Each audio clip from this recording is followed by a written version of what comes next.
para eu terminar de falar. Agora foi. Então, boa noite a todos novamente. Iniciamos mais um Boa GIF. noite. Hoje nós vamos falar sobre manejo de irrigação e estresse de plantas com Maxwell. Então, estamos muito felizes com a sua presença, Maxwell. Antes de iniciar, de passar a falar para você, vou continuar dando os avisos, né? Como eu já falei, a gente tem Instagram, YouTube, WhatsApp, temos também a biblioteca virtual, que a gente disponibiliza lá vários materiais legais. No nosso Instagram, a gente faz as postagens dos próximos encontros. Nos reunimos aqui quinzenalmente, então a cada 15 dias estamos aqui com mais um encontro. Então, quem não segue a gente, siga lá, compartilhe nas redes sociais quando for ter um próximo encontro, porque o que a gente traz aqui pode ser útil para muitas pessoas, né? Então, nos ajude aí na divulgação. E quem quiser recomendar algum tema, a gente tem lá nos nossos destaques uma caixinha de pergunta fixada. Então, vocês vão lá e dá a sugestão do que vocês querem que a gente traga aqui. E também do especialista, vocês também podem indicar o especialista. Quem quiser assistir o encontro de novo ou quiser recomendar para alguém, a gente deixa gravado e posta lá no nosso YouTube. Então, hoje nós vamos, como eu já falei, falar sobre o manejo da irrigação e estresse de plantas com Maxwell. E a dinâmica da noite vai ser a seguinte: ele vai fazer a apresentação e a gente vai ter 3 blocos. Ao final de cada bloco, eu vou estar passando a oportunidade para quem levantar a mão e para quem fizer pergunta no chat. Então, perguntem bastante, levantem a mão, que assim que eu puder, eu passo para o Maxwell, tá? E agora a oportunidade está com você, Maxwell, de fazer a sua apresentação. Beleza, Manuel, obrigado. Pessoal, boa noite. Primeiramente, agradecer a oportunidade aqui que vocês estão me dando de podermos discutir sobre irrigação, trocar conhecimentos e parabenizar também vocês pela iniciativa que vocês têm desse grupo, que é o GISP. Eu pude acompanhar um pouco vocês o ano passado, em loco, com vocês na fazenda, e ver a importância do trabalho que vocês fazem, um trabalho junto com a professora Ana Rita. Então, é algo a ser espelhado, não só aqui para o Vale, como também para todo o Brasil. Então, mais uma vez, meus parabéns. Então, já posso compartilhar aqui, né, Emanuele? Pode sim, Maxwell. Pode ficar à vontade. Tela inteira.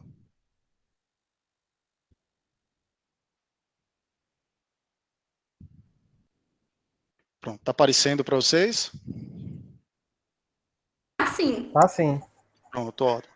Bom, pessoal, hoje nós, como a Manuela falou, nós vamos falar um pouco sobre o manejo de irrigação e estresses da planta.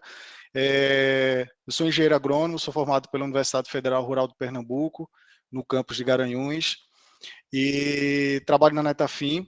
A Netafim, ela é empresa líder de mercado e também de atuação em irrigação localizada. Então, ela tem um portfólio de A a Z, tanto para gotejamento, aspersão, tanto para gotejamento superficial, como também gotejamento subterrâneo. A professora Ana Rita está lá no Oeste Baiano, com certeza ela vai ouvir falar dessa tecnologia do gotejamento subterrâneo, que é algo inovador.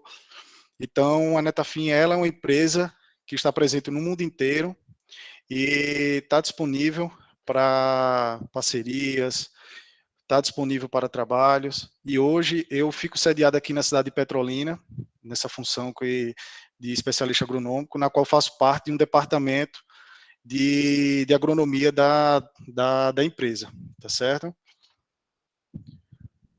Então, pessoal, vamos iniciar falando sobre a importância que um sistema de irrigação tem, principalmente para a nossa região, que é uma região de clima semiárido. Nós necessitamos, para termos produtividades altas e também o ano inteiro, precisamos do sistema de irrigação, mas esse sistema de irrigação ele é uma parte integrante de um todo, não é só ele que faz parte do sucesso no final do ciclo. Tem a fitossanidade, tem a genética, a tecnologia, através do uso de variedades resistentes, o clima, e tem a irrigação através da água e os nutrientes.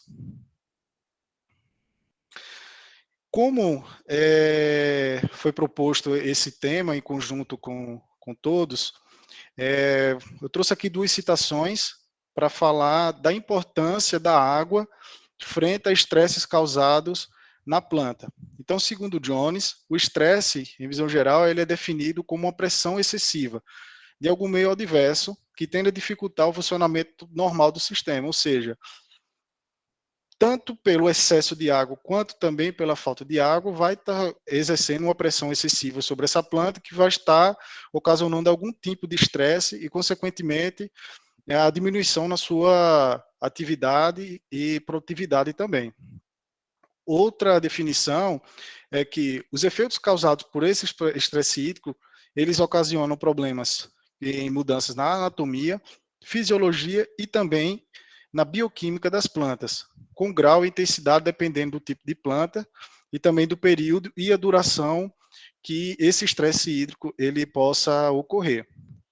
Então, só a nível de introdução para nós entendermos que a irrigação ela possui um papel fundamental para o desenvolvimento da planta, pois através dela vai ser levado nutrientes, produtos para proteção de cultivos e manter a planta em seu estado produtivo, normal e constante no decorrer do ciclo. Então, para isso, o interessante é que se tenha um manejo de irrigação adequado, para que o produtor ele consiga manter a sua planta naquele nível produtivo, naquela sanidade também ideal, ele precisa estar fornecendo água de maneira satisfatória. Então, a água, ela é o principal constituinte das plantas, ela é necessária em todos os processos, tanto os processos que envolvem o metabolismo, envolve a fotossíntese, está presente no transporte de nutrientes e fotoassimilados, e a sua falta no solo, a planta ela vai utilizar das suas reservas, para ela continuar ainda esses seus processos metabólicos. Então, em resumo, manejo é um conjunto de técnicas chave para o sucesso de toda uma safra. Então, no decorrer da apresentação, nós vamos falar um pouco como manejar essa irrigação, e esse manejo ele se aplica para diferentes culturas, tanto as frutíferas, como nós temos aqui no Vale, como também para as grandes culturas, como soja, como milho, como algodão. Então, de maneira geral, esse manejo ele se encaixa muito bem. Então, quando nós temos uma quantidade de água de forma deficiente, irá haver uma menor fotossíntese, consequentemente, menor acúmulo de massa verde, menor acúmulo de nutrientes, e tudo isso resultando numa menor produção. E quando você tem a sua lavoura de forma bem manejada, você vai ter o inverso disso, que é mais produtividade, mais produção de nutrientes. E para isso nós precisamos ter em mente algumas dúvidas, algumas perguntas, na verdade, a serem respondidas. Uma delas é quanto irrigar. Isso é algo muito recorrente que acontece. As pessoas me perguntam muito, principalmente produtores menores, produtores de tomate, produtores de cebola, de melão, e chegam, são das principais dúvidas, perguntam, quanto é que eu devo irrigar? Quanto é que eu devo colocar de água para a minha planta? Então, para isso, de maneira geral, o objetivo da irrigação é repor essa quantidade de água que é perdida por meio da evapotranspiração. Então, toda planta, ela possui esse processo, que é a perda simultânea de água da superfície, mais a transpiração da planta. Então, se o produtor ele tem essa dúvida de ainda quanto ele deve estar ofertando de água para o seu cultivo, ele pode obter esse resultado através de uma estação meteorológica. Mesmo que a sua cidade ou a sua propriedade não tenha, ele deve procurar através da Secretaria de Agricultura, do IPA, como é o caso aqui de Pernambuco, que possui estações meteorológicas para auxiliar o produtor nisso. E a estação meteorológica é um equipamento fundamental. Graças a Deus, aqui no Vale do São Francisco, as fazendas elas já têm essa consciência que necessita conhecer bem todos esses parâmetros climáticos para ela entender como irrigar melhor a sua lavoura. E essa estação meteorológica ela vai dar alguns parâmetros climáticos, como luminosidade, temperatura, velocidade do vento, e ela também vai fazer um cálculo que vai fornecer essa evapotranspiração diária. Então, daí, nós já temos uma ferramenta que vai nos auxiliar a fazer a mensurar o quanto de água vai estar ofertando para a sua lavoura. Então, como eu falei anteriormente, essas são algumas variáveis que são dadas pela estação meteorológica, elas são divididas em primárias e secundárias. Todas têm a sua importância dentro de um cultivo. Eu trago aqui como um exemplo, o pessoal da uva utiliza muito a umidade do ar, a direção do vento também era algo que eu observava bastante, e a disponibilidade hídrica, a evapotranspiração. Então, são ferramentas que essa estação meteorológica dá para o produtor que pode auxiliar bastante na sua tomada de decisão no manejo da irrigação. E seguindo o passo a passo, nós temos o KC. O KC, que é o coeficiente de cultivo. Então, dentro de cada fase fenológica, de cada cultura, existe esse coeficiente de cultivo específico. E ele vai variar de acordo com a idade, de acordo com a população de plantas também, e como eu disse anteriormente, com a cultura. Então, cada cultura ela possui um KC, no qual foi pré-estabelecido através de diversos estudos científicos, para que dê uma confiança e possamos utilizar esse coeficiente. Agora nós vamos entender, aqui um exemplo aqui de citros, eu trouxe esse exemplo aqui de citros para vocês. A região, eu estava conversando até agora há pouco com a professora Ana Rita, a região dela de Alagoinhas, ali de Rio Real, é a maior produtora de citros aqui do Nordeste, então nós temos utilizado bastante esse escassez com os produtores para que eles possam ter essa irrigação de forma mais fina, mais ajustada, mesmo eles tendo uma pluviosidade muito abundante durante todo o ano, mas eles têm um período do ano que necessitam ser feito essa irrigação, e muitas vezes são momentos chaves da fase fenológica da planta, e para isso é preciso que eles tenham esse coeficiente já em mente e em prática.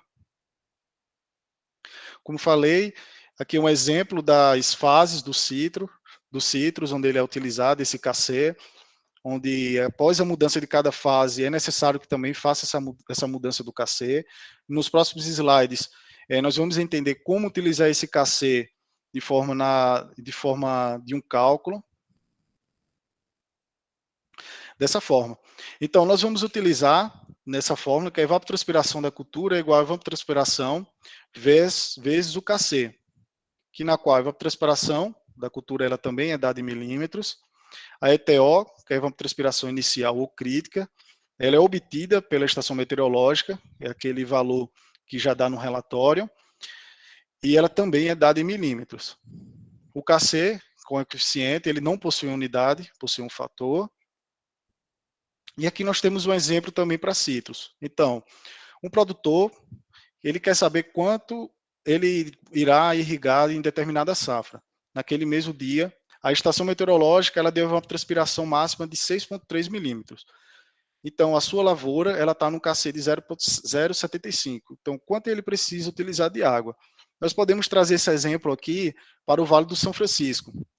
Aqui no Vale do São Francisco, nos meses de setembro, outubro, novembro, dezembro, a partir de setembro, a evapotranspiração diária ela é altíssima, chegando até 8,5 milímetros por dia.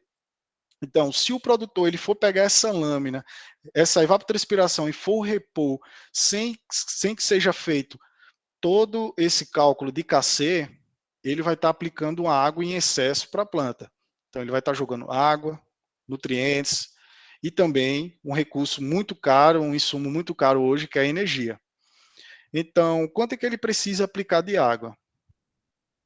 Então, ele irá fazer a multiplicação. Vai multiplicar a evapotranspiração vezes o KC. Então, ele já vai ter uma evapotranspiração da cultura mais afinada. Então, ele já sai de 6,3 para 4,72 milímetros de irrigação.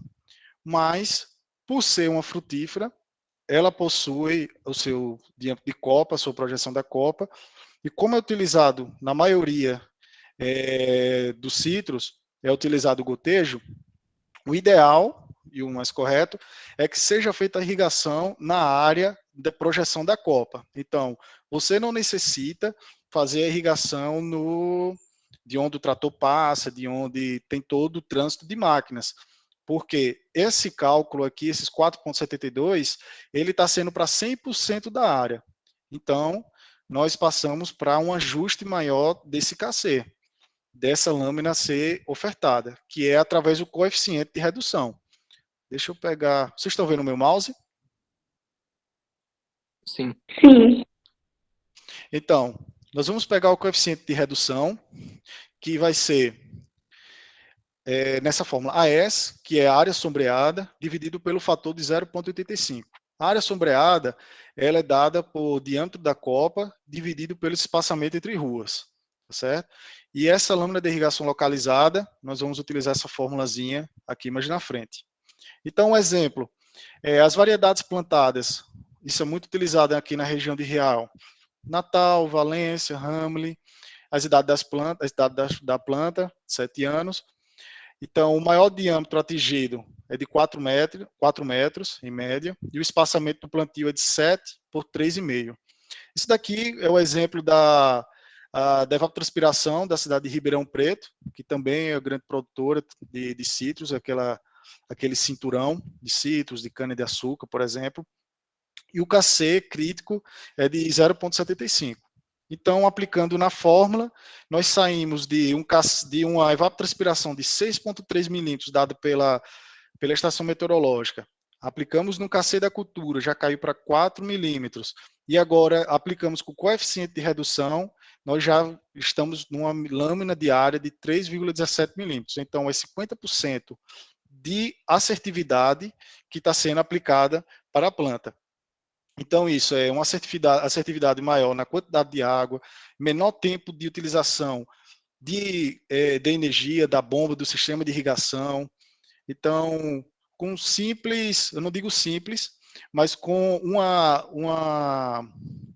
um coeficiente, com uma fórmula tão fácil assim, de ser utilizada, com o decorrer do tempo você vai pegando essa praticidade de utilizar, que você consegue ter a sua lâmina de área já ajustada para determinada cultura.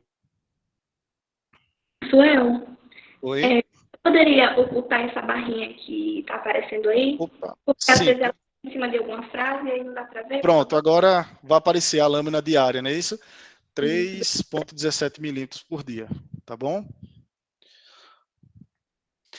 Então, pessoal, nós agora vamos também para responder outra pergunta que é muito feita. Como irrigar? Qual a faixa que eu devo irrigar? Onde eu devo colocar água? Muitas vezes as pessoas pensam que quando vai irrigar a folha da planta. Eu não digo, claro, nós que estamos hoje na academia, mas muitas vezes as pessoas elas pensam que irrigar a folha, a planta ela também vai estar recebendo água, vai estar recebendo seus nutrientes. Mas o ideal é que seja feita toda a irrigação na faixa próxima à sua raiz, né, onde tem todo o seu sistema radicular, e o ideal é que isso seja feito da formação da faixa úmida por toda a linha de plantio, principalmente com a utilização do sistema por gotejamento, que ele é um sistema que possui uma eficiência altíssima, acima de 95% da eficiência da aplicação. Então, o ideal é que você tenha essa formação para que a planta ela tenha disponível, a sua raiz tenha disponível toda a sua porção, de onde ela possa buscar água e nutrientes. E isso... Opa, pode falar, Manuela. Posso passar para você algumas perguntas ou você quer terminar esse slide? Pode sim, pode passar. Pronto. A gente tem uma pergunta aqui de Guilherme. Deixa eu só achar aqui a pergunta. Pronto. Uhum. Ele pergunta, em geral, como o citro se comporta com a presença de sais que são oriundos da água da irrigação? Oi, Guilherme, tudo bem? Guilherme, de maneira geral, o citros ele sente, apesar de ser uma planta arbórea, né, ela ser mais resistente, por assim dizer, do que uma uva, por exemplo, ela é mais resistente. Mas como toda planta, ela tem um nível de salinidade a ser suportado. Então, o ideal é que você evite ao máximo a estar fazendo aplicações de produtos que sejam salinos, mesmo sabendo que os fertilizantes, a sua maioria, são salinos, mas você pode utilizar através da sua irrigação de forma parcelada, que isso vai evitar que tenha um acúmulo de sais na região radicular da planta do citro, tá certo? Maxwell, a pergunta agora é minha. Eu não Certo? entendi a questão do cacê. Tipo, Uhum. qual a importância do produtor saber o cacê? Tipo, ter o cacê, qual o diferencial que ele vai ter sabendo disso? Para ele Certo. irrigar a sua Deixa eu, cultura. deixa eu voltar aqui para a parte do cacê. O cacê, Emanuele, porque ele recebe a lâmina, a evapotranspiração total, ou seja, da sua área total, da área onde a estação meteorológica está, ele está recebendo a evapotranspiração que teve daquela localidade. Então, se ele for aplicar aquela lâmina de forma diária para a planta, pode ser que esteja aplicando ou em excesso ou em falta também para a planta. Então, com esse KC, ele foi predeterminado através de estudos que é referente à necessidade que a planta tem para determinada fase. Por exemplo, é muito utilizado para a uva hoje um KC de 0,5 para uma fase e um KC após o pegamento até KC de 1.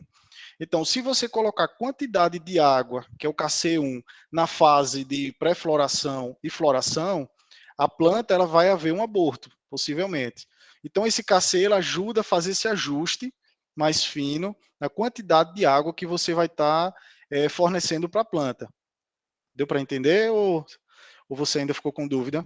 Então, sim, de forma básica, tipo, eu sabendo cacê, eu nem dou água de menos e nem coloco água de mais.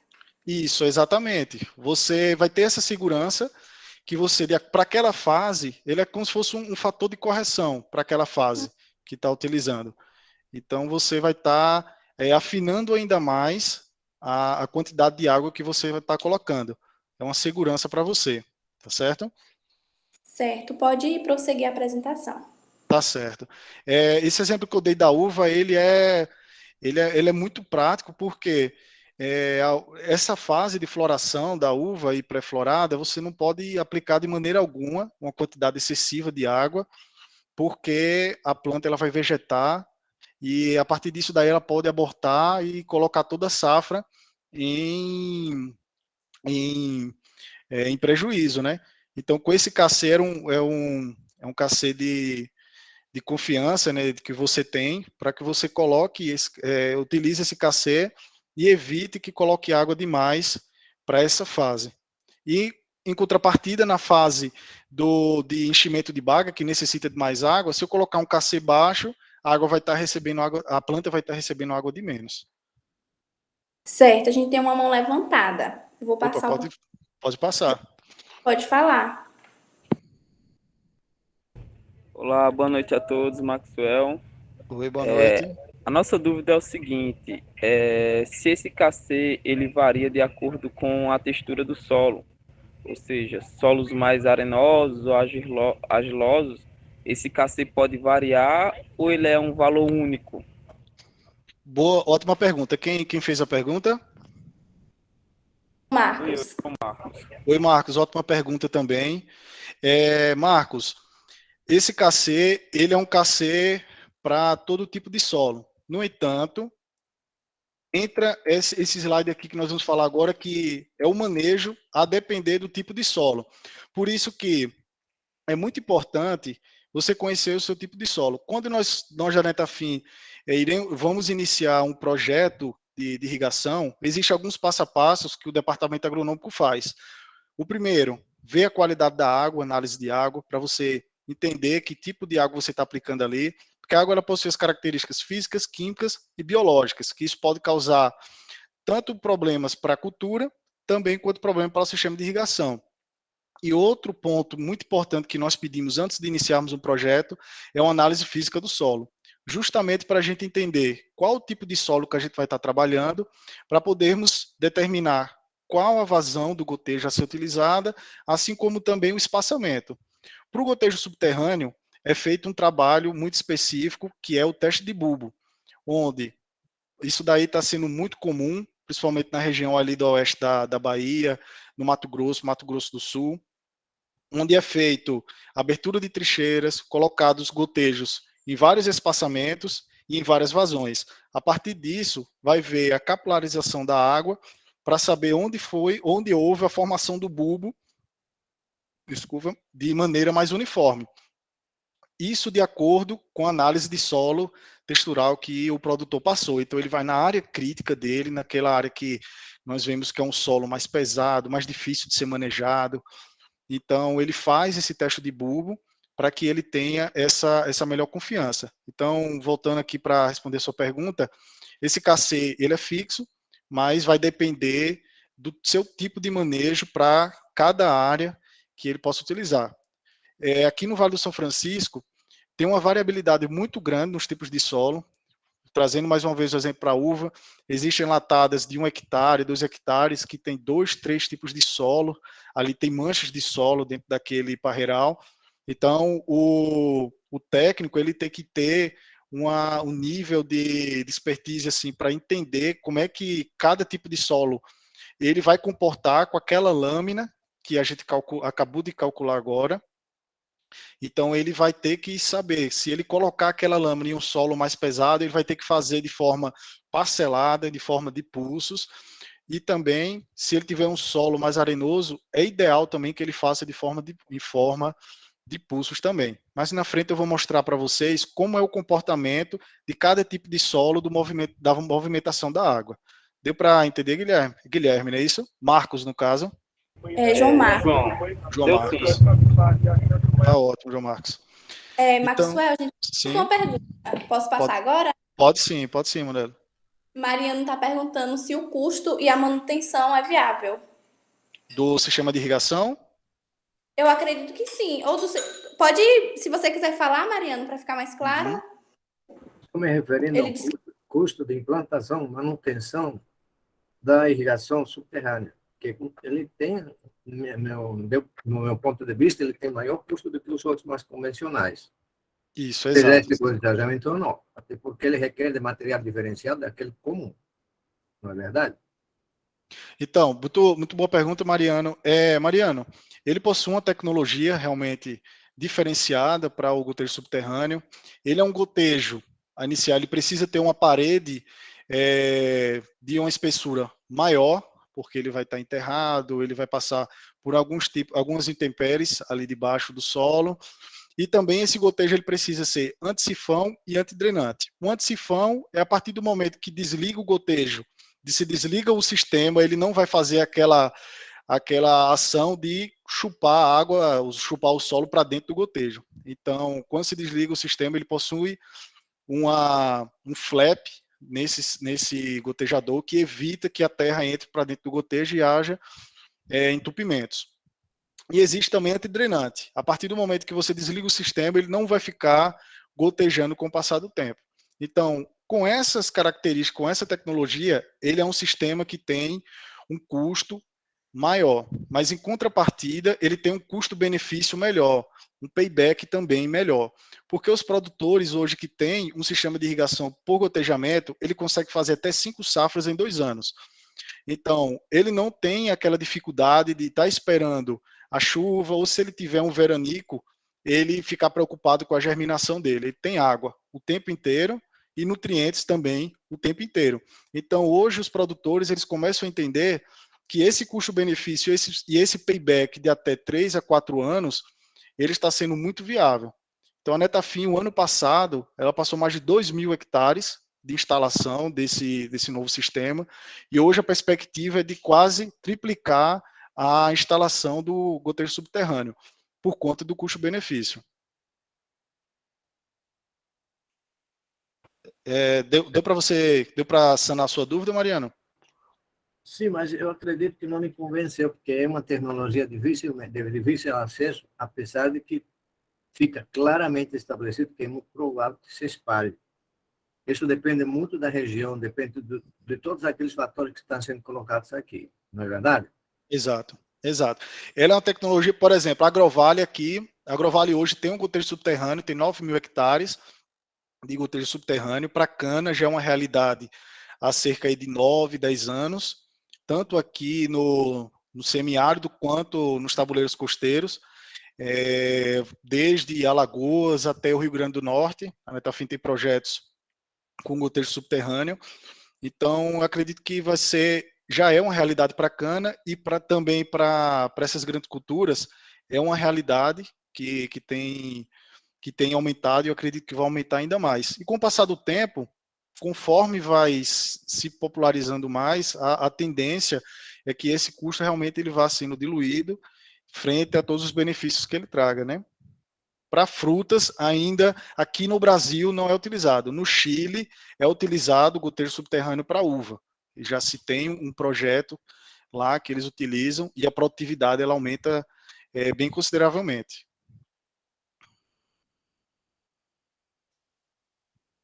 Pode prosseguir sua apresentação. Ótimo. Então aqui, pessoal, nós temos como o comportamento da água frente a cada tipo de solo.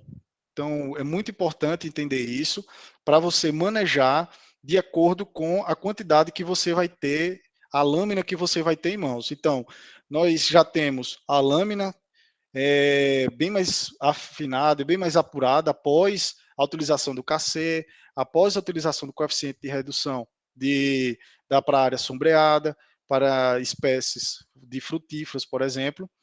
E com isso, chega a parte realmente do manejo de campo, onde o produtor ele tem que ter essa noção que cada área vai ter um tipo de solo e cada tipo de solo ele possui um tipo de porosidade e uma capacidade de armazenamento de água diferente também. Então, um solo argiloso ele possui uma característica de abrir mais o bulbo, ter uma menor infiltração, uma verticalização dessa água, enquanto, em contrapartida, um solo arenoso ele possui uma característica diferente. Ele possui uma menor abertura de bulbo, mais uma verticalização dessa água maior. Então, o produtor ele precisa ter em mente que precisa manejar de forma diferente esses dois tipos de solo, onde o ideal que para os dois tipos de solo ele pode fazer essa irrigação de forma de pulso, onde ele aplica uma certa lâmina de manhã, uma certa lâmina no final da tarde, evitar fazer a irrigação à noite, pois a planta não tem uma atividade fotossintética tão ativa quanto comparado com o dia, não ter essa atividade fotossintética. Então, você fazendo esse manejo de irrigação de forma parcelada durante o dia, você vai estar conseguindo deixar o seu solo em uma capacidade de campo ideal, não vai estar perdendo água nem nutriente por lixiviação, tá certo? E nós temos o tipo de solo de textura médio, também que ele possui é um solo considerado mais fácil de se trabalhar. E nós temos 3 tipos de manejo de irrigação. A irrigação plena, que é manter o solo em capacidade de campo, de água facilmente disponível. O Vale de São Francisco e a região semiárida, né, no nosso país possui essa característica de irrigação plena, muito por conta também das culturas que são trabalhadas aqui, são culturas exigentes, que se mantém o solo sempre em capacidade de campo para que ela produza muito bem.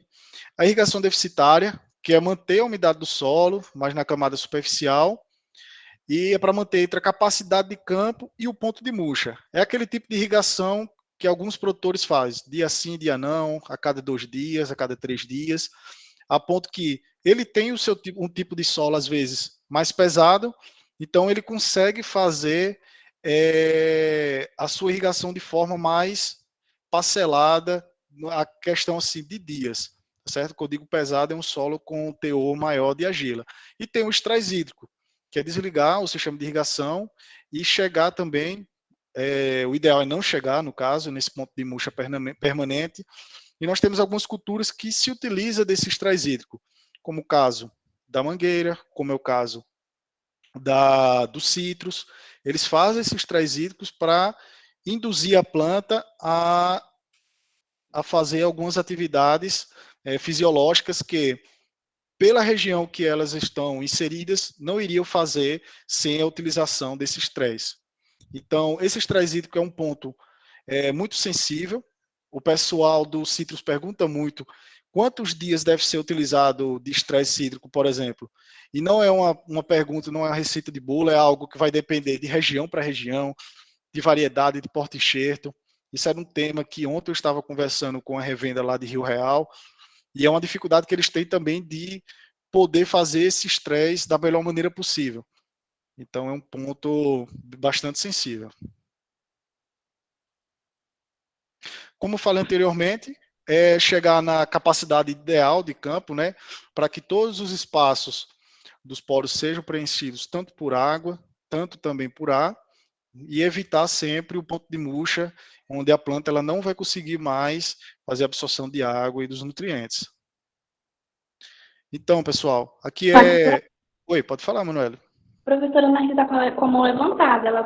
Posso passar a fala para ela? Pode sim, professora.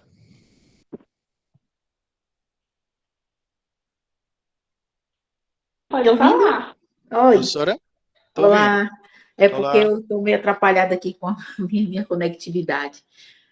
Você tocou num ponto que eu acho que a nossa pesquisa, tanto do ponto de vista da fisiologia, quanto da irrigação, ou mesmo da própria nutrifisiologia, vamos também colocar essa questão dos nutrientes em causa, ainda, digamos, é muito reticente a utilizar a irrigação com déficit hídrico controlado. É um tema que eu realmente gosto muito, trabalhei com isso no doutorado para videira, especificamente para uva de vinho, em que a gente já sabe, isso é comprovado cientificamente, que a qualidade da matéria-prima para processamento é severamente beneficiada pelo estresse hídrico moderado e até severo em alguns casos, né? E isso viabilizou o desenvolvimento da técnica de irrigação com déficit hídrico controlado, a rega deficitária que a gente chama, né? E aí com suas derivações. Eu ainda acho que a água é um insumo caro e muito pouco valorizado. Então, a gente sabe que a planta C3 tem toda uma demanda alta pelo uso da água, não é muito eficiente em muitos casos, mas eu acho que a gente está fechando os olhos para uma possibilidade de manejo fisiológico das plantas com irrigação deficitária, e há realmente a capacidade de ter um material produtivo, talvez com um pequeno decréscimo de produtividade, eu não vou negar isso, mas eu acho que enquanto a água for um insumo ainda mal utilizado, ou muitas vezes até desperdiçado, as pessoas não vão dar a devida atenção a esse manejo hídrico. O estresse hídrico é usado para estimular a planta a florar, para induzir artificialmente florescimento, para manejar florescimento precoce, essas coisas todas. Mas esse é um estresse provocado para alterar um determinado evento fisiológico, e a gente sabe do resultado positivo que vem logo a seguir. Mas, quando se trata de desenvolver um manejo hídrico da planta com irrigação deficitária, a gente vê uma grande reticência na maioria dos cultivos, em especial eu falo da viticultura de mesa, que eu vejo potencial na viticultura de mesa, sim, para manejar a irrigação com déficit hídrico controlado. Mas eu ainda não consegui, digamos, nem mesmo evoluir, sair dos resultados da uva de vinho para aplicar na uva de mesa. Então, quero saber o que é que a Netafim tem pensado nesse sentido, o que é que tem de novidade aí de tecnologia para a gente começar a economizar mais água, mesmo na cultura C3. Ótimo, professora. Realmente, a parte do estresse hídrico na uva de mesa, acaba sendo um tabu, né? Sempre tem aquele medo de faltar água. Então, às vezes, a maioria mesmo dessas vezes, a gente acaba colocando água em excesso, por ter essa quantidade de água em excesso, então a gente acaba não tendo essa percepção e peca pelo excesso mesmo. Foi importante a senhora frisar isso daí. Semana passada estava aqui no Vale do São Francisco, o gerente agronômico e também o gerente de Digital Farm da Netafim, que é um departamento só de automação de sistema de irrigação, de manejo também de irrigação através de tensiômetros, sejam eles manuais, sejam eles digitais, e isso de forma global. Então, estavam aqui justamente para ver a realidade do Vale do São Francisco, que é diferente de uma realidade de uma irrigação praticada para o café, de uma irrigação praticada para os citros lá do Sudeste. Então, aqui é uma irrigação mais setorizada e muito mais intensa. Então, a ideia é utilizar da Netafim sistemas de monitoramento e também de automação da irrigação. Existe na Netafim um equipamento chamado NMC, que ele é chamado do equipamento é o primeiro sistema de irrigação com cérebro. Por quê? Porque ele faz todo o controle da irrigação em si, todo o controle da fertirrigação, isso pautado em parâmetros de condutividade elétrica, em parâmetros de pH, em parâmetros da tensiometria. Então, de acordo que tem equipamentos no campo, como o tensiômetro, e também na casa de bomba que vai ter no FertiKit, que é o equipamento da injeção de fertilizantes, vai ter esse controle do pH e da condutividade elétrica. Ele faz todo esse manejo. Então, ele faz a sugestão para o produtor, de acordo com gráficos, onde ele vai mostrar pela tensiometria, junto com a condutividade e o pH, em que nível essa área que o produtor está trabalhando, ela está. Então, nós temos hoje fazendas que utilizam isso muito bem. Posso tomar até como exemplo, uma fazenda de café no extremo sul da Bahia, na cidade de Guaratinga, que utiliza de maneira assim magistral o uso da tensiometria. Então, ele reduziu em mais de 25% a sua utilização de água, sem perder produtividade e qualidade no café. Então, ele faz todo o seu manejo hoje de irrigação e fertirrigação através dos tensiômetros digitais da Netafim. Então, a ideia é trazer essa tecnologia já muito bem difundida para o café, para os citros e para grãos, trazer para frutas. Esse é um desafio nosso, que para ser implantado até o final do ano, que é trabalhar com esse tema de tensiometria.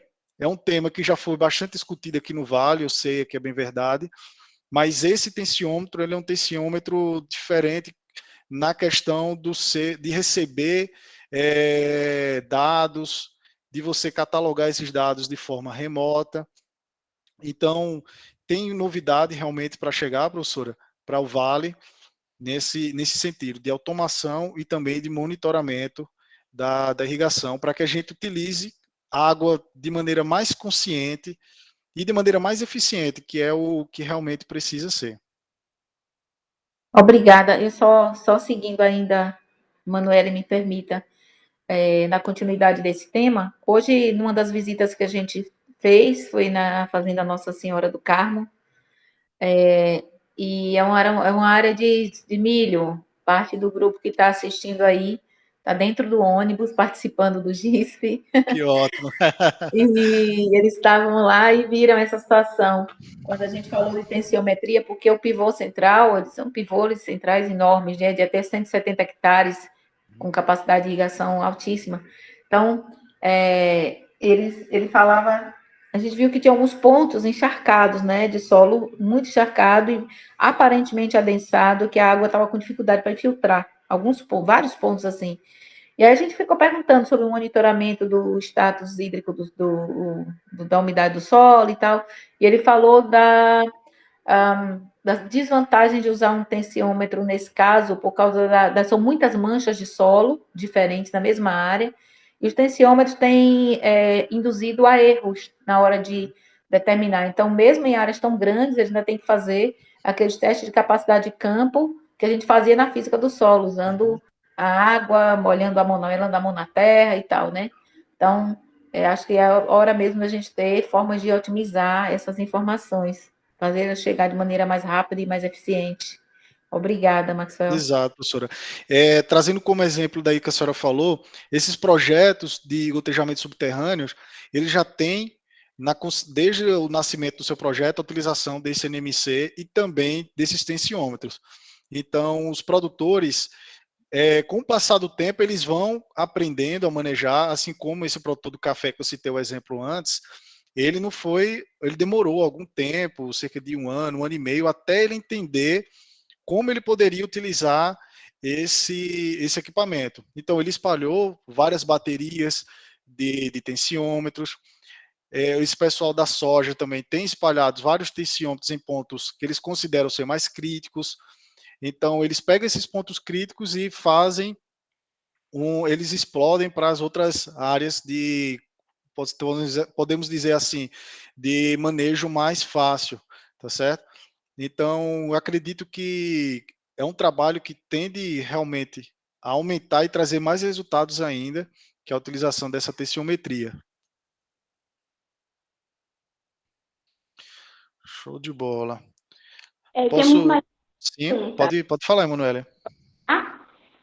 O José Rubens perguntou: para um pequeno produtor que não tem condições de acesso a uma estação meteorológica, sabendo que os solos da região são geralmente bem drenados, qual o tempo médio de irrigação no cultivo de manga?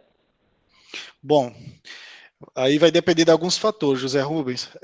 Primeiro, você tem que identificar qual é a taxa de aplicação do seu sistema de irrigação. Por quê? Isso daí você vai saber através da vazão do seu gotejo e também do espaçamento que você tem entre linhas.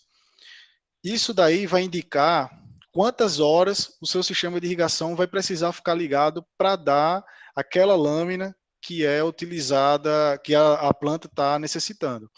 Então, vamos supor, a taxa de aplicação mais comum aqui para a uva é de 2 milímetros por hora. Então, se você tem a evapotranspiração de 8 milímetros, em tese você tem que deixar 4 horas esse seu sistema ligado para poder chegar na lâmina de 8 milímetros. Então, primeiro você tem que ter ideia se esse seu sistema se ele foi realmente planejado para ele funcionar esse tempo e também se ele vai atender ou não essa capacidade de água. Mas como você disse aí, não tem essa estação meteorológica, você tem como tomar como base como é que as pessoas fazem. Aqui no Vale do São Francisco, de maneira geral, eles pegam e fazem o sistema de irrigação planejado para cerca de 8 milímetros, 8 milímetros e meio, uma lâmina diária. Então, mesmo que no período crítico ali de novembro, dezembro, chegue nesses 8 milímetros e meio, o seu projeto de irrigação ele vai suportar essa quantidade de água a ser utilizada, tá certo? Mas caso você não tenha a estação meteorológica para saber a quantidade mesmo ideal que a ser colocada ali, fica um pouco mais difícil, porque você vai ter que trabalhar de forma mais sensorial, abrindo trincheira, vendo, apalpando o solo, vendo como é que está a umidade desse solo, para a partir daí você fazer por tentativa e erro, por assim dizer. Colocar 1 hora, 2 horas de água, que isso vai dar relacionado com a sua taxa de aplicação, 2 ou 4 milímetros, por exemplo. Deu para entender, José Rubens? Deu sim, muito obrigado. Pronto, por nada. Realmente, sem a estação meteorológica, para você ter essa noção da quantidade mesmo, para quantificar, é um pouco mais difícil. Você vai ter que realmente fazer de forma sensorial e como você conhece como melhor que ninguém a sua área, você já vai ter um padrão ali de acordo com a fase, de acordo com a época, de quantas horas, quantos milímetros você vai estar ofertando. Então, você consegue fazer uma planilhinha, de acordo com o passar do tempo, quantos milímetros você está ofertando ali pelo seu sistema de irrigação, tá certo? Pela taxa de aplicação de milímetros. Maxwell, a gente vê também, assim, muitos produtores usando como exemplo a propriedade do vizinho, né? Às vezes eu não tenho uma estação meteorológica perto e eu tomo como base a do vizinho, que às vezes não é uma coisa muito boa, né? Porque a minha área não é igual à área do vizinho. Exato. Esse é um ponto importante, Emanuele, que você tem que observar. Por exemplo, as pessoas às vezes pegam dados meteorológicos de quem está aqui no 25, no Maria Tereza, e para utilizar no N5 ou próximo à Casa Nova. Então, a gente tem que observar que mesmo estando assim, diferença de 50, 60 quilômetros de distância, possuem características diferentes. O vale ali, o Maria Tereza, de maneira geral, ele tem uma umidade mais excessiva, um molhamento foliar maior, diferentemente ali da região de Casa Nova ou aqui do N10. Então, tem que observar sempre quais são as condições que existem nessa localidade. Quando nós vamos pegar um balanço hídrico para se ter a noção como é que é a pluviosidade e a evapotranspiração de uma cidade nos últimos 20, 30 anos, nós observamos sempre a característica climática dessa cidade, e altitude, tipos de solo, às vezes nós observamos também, porque muitas cidades não têm realmente estação meteorológica.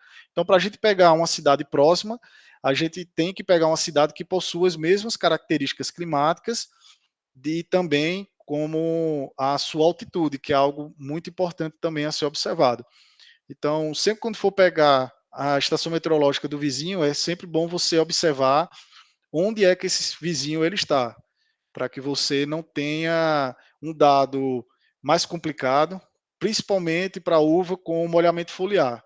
Se você for basear a sua pulverização pelo molhamento foliar do Maria Tereza e for levar para outra região, vai ter uma diferença grande. Lá, por experiência própria, é uma região que tem uma característica de chover mais, de manter essa umidade. Então tem que ter essa atenção. Ótima pergunta, viu, Manuela? Maxwell, a gente tem o professor Fernando está com a mão levantada, eu vou passar a fala para ele, e aí após a fala dele a gente segue a apresentação e deixa as outras perguntas para o final, tá certo? Tá certo, pode fazer, professor. Pode falar. Maxwell, é o seguinte, em relação... Eu acompanhei a implantação do Netafim, numa época que eu estava no Paraguai, e foi uma área que foi implantada na região da Mambai, sou escultor lá. Claro, nós tivemos um problema sério de implantação, porque quando fizemos todo o revolvimento, botar os canos, deu uma chuva de 150 milímetros na área. Nossa. Então, me expôs muito estouro porque a área ficou totalmente revolvida, né? E aí, sabe como é que tu revolve para colocar os canos, solo argiloso. Nossa. E detonou muito. Então, depois se teve muita desuniformidade de solos, porque tu tinha que, na verdade, paralelar o solo e tirar os canos, tu não tinha uma opção, ou tu tira os canos e paralelo o solo, ou tu põe depois. Então, foi feito um remendo, né? A gente chama de remendo, foi se remendando, e a área ficou extremamente problemática. Mas depois, como eu só fui acompanhar no início, lá eu tinha outros afazeres, eu acabei não acompanhando mais a fundo depois, tá? Então, esse é um detalhe que muitas vezes a gente acaba tendo em relação a essa implantação, né? Que, em geral, em áreas mais chuvosas você pode ter. Eu creio que em regiões mais semiárido e árido não vai ter, e você vai ter. Eu estou aqui numa região do Mato Grosso, tá? Uhum. Eu fico localizado na região de Sapezal, onde é o reduto de algodão e soja dentro. Inclusive, eu tenho uma área experimental aqui, tinha duas áreas pequenas, agora eu tenho uma área maior, e até eu tenho conversando com o pessoal da Netafim uma vez, um rapaz, mas depois eu descobri que ele saiu, então não tive resposta mais, porque eu estava com plano de botar um pouquinho, uma mini áreazinha para mostrar para produtores que seria viável irrigar o algodão aqui no final do ciclo, muitas vezes, né? Ou irrigar o início do plantio da soja, mas daqui o plantio da soja não é o problema, porque a janela dele, quando eles autorizam plantar o soja, já está chovendo, né? Então não teria como plantar antes se a janela fosse melhor, como faz na Bahia, né? A Bahia lá, o pessoal de irrigação lá, eles irrigam o plantio do soja e a terminação do algodão lá. Eu conheço o pessoal lá do Franciosa, até eu era para atuar lá, mas a minha agenda não comporta mais o volume de área que eu atendo, né? Inclusive, amanhã eu vou fazer na minha área experimental aqui, eu vou fazer uma rodada técnica amanhã e na segunda-feira para mostrar o trabalho de nutrição. Eu trabalho só com nutrição de planta, né? Só nessa parte aí. Agora, um detalhe importante que tu colocou aí em relação à irrigação. Então, eu sou nutrifisiologista vegetal, e alguns detalhes, muitas vezes, na fisiologia, na nutrição, acaba muitas vezes até despercebido, ou muitas vezes não se tem o conhecimento de como realizar o manejo do aporte de água, que eu chamo. entendeu? Você mesmo falou aí, tem caras que irrigam todo dia, tem caras que irrigam a cada 2 dias. Um exemplo, o tomate. Não sei se trabalha. O tomate, ele ia irrigar uma vez por semana. Então, irrigar bem uma vez por semana e deixar aqueles 5, 6 dias depois, sem irrigar, ele produz mais do que irrigar e diariamente. Porque às vezes que tem, a gente chama assim, uma pequena apoxia radicular, né? Que você acaba ocasionando lá e coisa e tal. Me diz uma coisa, vocês têm algum trabalho dentro da Netafim relacionando, por exemplo, essa vazão que vocês fazem aí de gotejo, no sentido de talvez produzir para algumas culturas uma intermitência maior, quer dizer, um espaço maior de irrigação, porque tem algumas culturas, eu estou falando especificamente do tomate, que ele realmente ele tem uma produtividade maior quando tu faz uma irrigação boa e depois tu faz um sistema de drenagem melhor, a planta funciona melhor. Até tem algumas questões também de algumas doenças que são muito ligados à umidade, como a murchadeira, né? Que quando tu faz isso, tu diminui muito a possibilidade que você tem. Em relação a relacionado, por exemplo, essas culturas aí, que eu ainda não fui conhecer aí em Petrolina, ainda a professora Rita ainda não me escalou ainda para estar lá, mas já está me escalando. Eu atendo, por exemplo, atendi até antes da pandemia, eu atendia 2.800 hectares de uva no Peru, entendeu? Lá em Piura, onde eu ia lá atender a nutrição, né? Eu ficava localizado na região de Foz do Iguaçu, era mais fácil o acesso. Depois da pandemia, eu aumentei muitos clientes no Brasil, então eu faço algumas vezes remotamente algumas aulas para eles, para ajudar eles a manejar.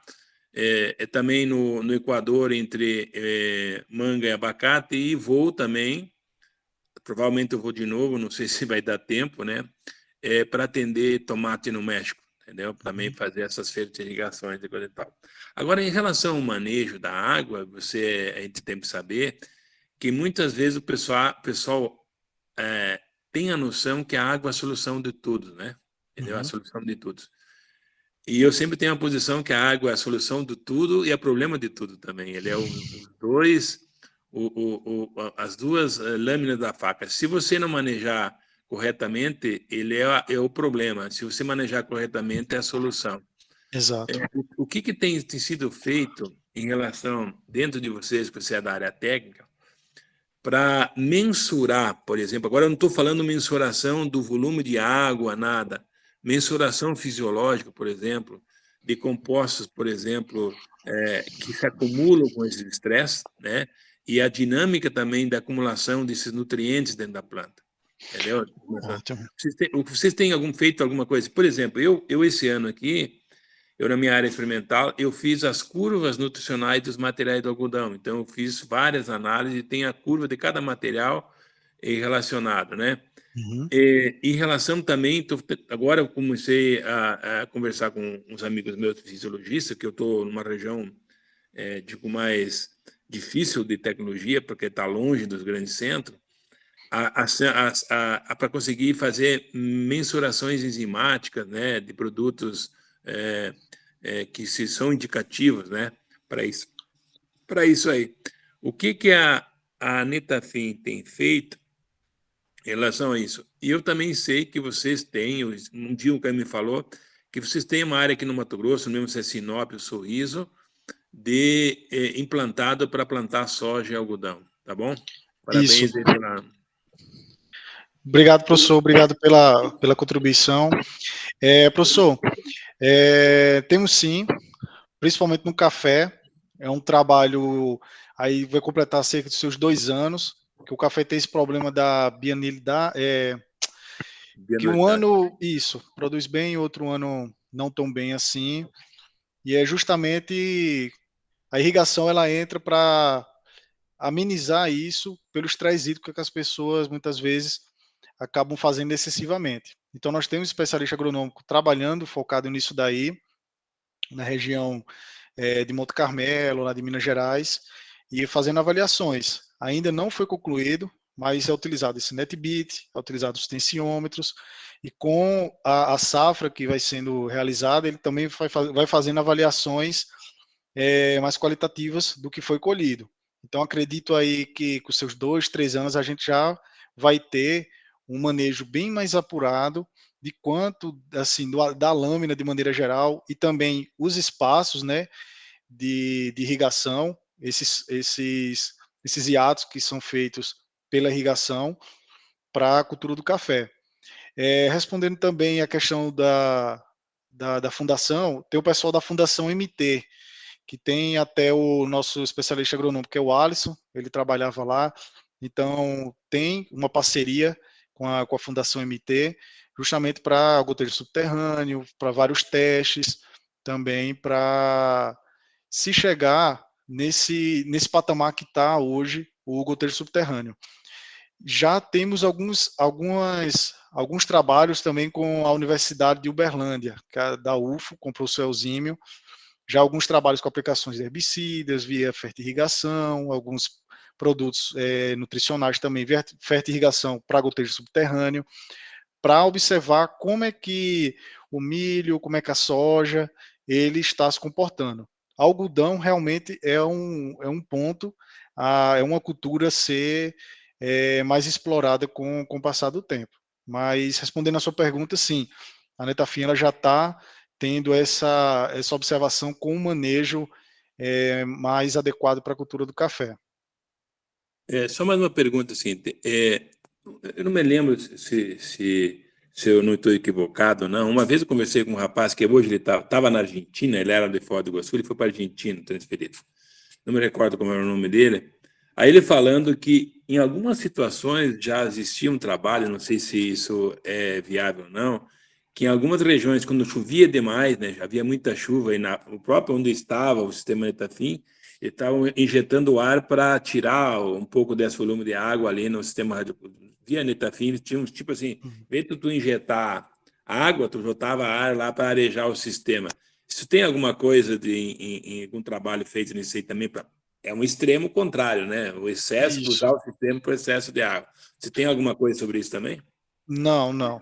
É praticamente o contrário que a gente evita de maneira quase categórica que se tenha ar no sistema, porque isso daí vai causar diversos problemas para o sistema de irrigação, vai causar desuniformidade do sistema também, na aplicação da água de fertilizante. Então, eu acredito que o ideal, quando se tenha esse solo de maneira encharcada, é esperar que ele faça dê a sua vazão contínua, né? E não faça nenhum tipo de aplicação de ar, porque dentro do sistema de irrigação ele já possui todas as válvulas para retiração desse ar que há na tubulação. Se tiver muito ar dentro da tubulação, corre o risco de haver até a expansão e a ruptura do cano. Então, é algo bem assim, deve ser evitado, no caso. Tá ok. Obrigado. Por nada, professor, eu que agradeço. Emanuele? Podemos continuar? Desculpa, eu estava com o microfone desligado. Teve mais uma pessoa que levantou a mão, eu vou passar a falar só para ele e depois a gente prossegue. Não, tá ótimo. Pode perguntar. Pronto. Então, Rondinelli, pode perguntar, pode fazer sua contribuição.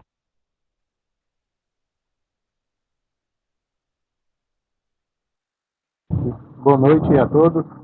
Boa noite, Maxwell, professora Ana Rita, Fernando também aí.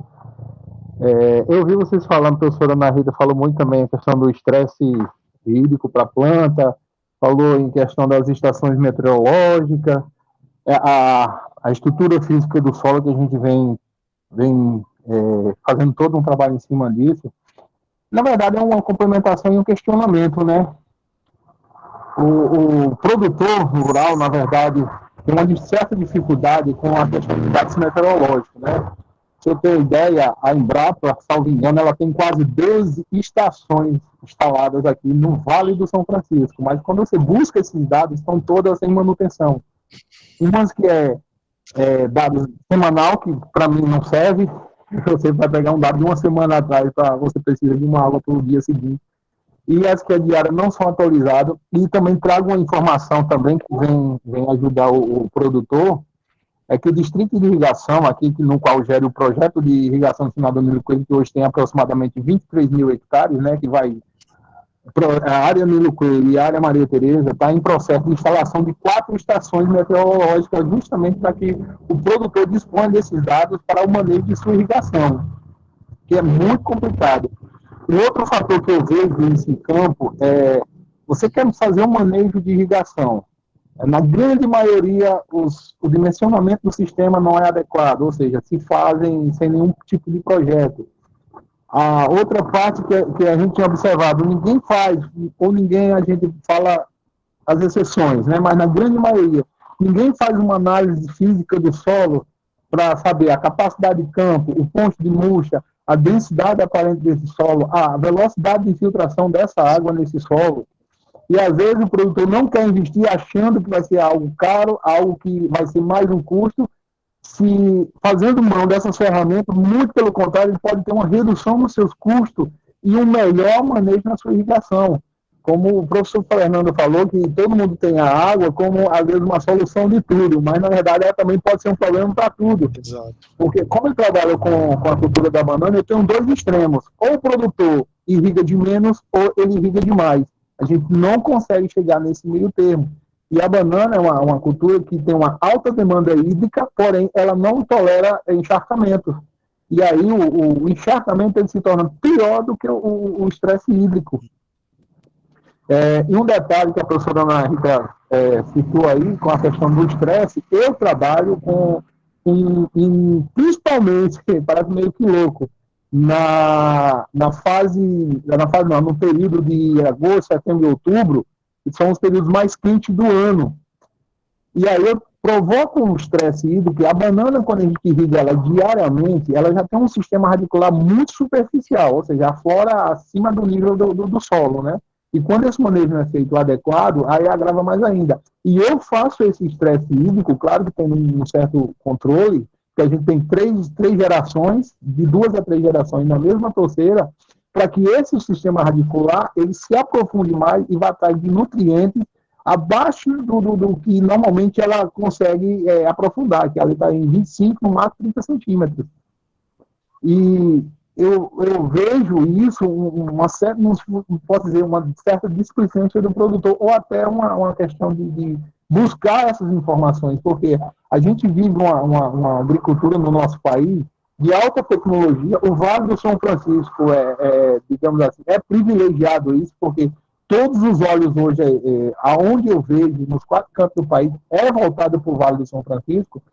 E uma coisa bem interessante que você citou aí, a gente tem diferença no projeto Nilo Coelho de umidade relativa do Maria Tereza para o Nilo Coelho. E o Pontal, mais ainda. O Pontal, que é um novo projeto que está surgindo, no qual eu vou ter minha área lá, é outra característica diferente mais ainda do que o Nilo Coelho. Para a banana é excelente, né? Vai estar na zona de conforto dela. Essas colocações que eu queria fazer.